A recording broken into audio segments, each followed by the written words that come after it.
जेकरा के मन करे दे जोरे तोरा माई के, जेकरा के मन करे दे तोरा के भूला देबू जी के देखा देबू।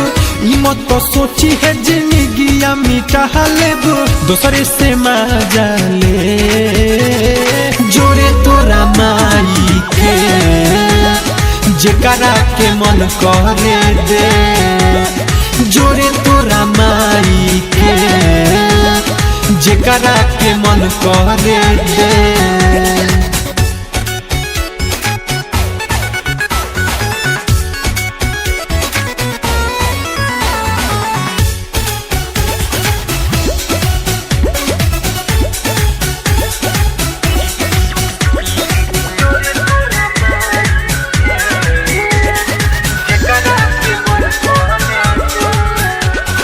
कोइनी हम तो वफा तब ते काहे भइले बेवफा, जन गइनी हम तोरा के सत भतरी ते बारे साफा।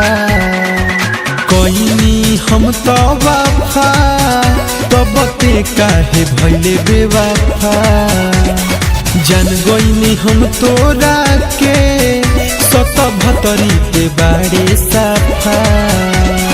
बाट पर शादी होई जब शादी सोचबे भातारा के अब हम कहा दी कहबे का पियावा से जोरे तोरा माई के, जेकरा के मन करे दे जोरे तोरा माई के, जेकरा के मन करे दे।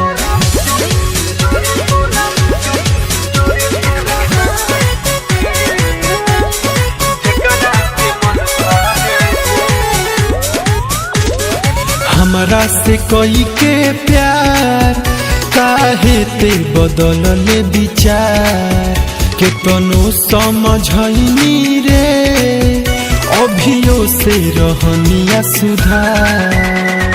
हमरा से कोई के प्यार काहे ते बदलले विचार के तनो समझनी रे अभियो से रहनिया सुधार।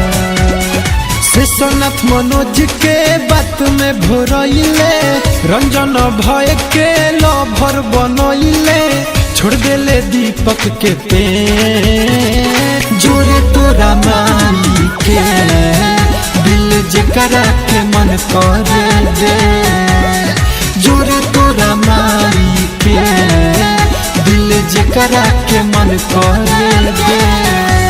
अब तोरा फेर में ना पड़े में दादा।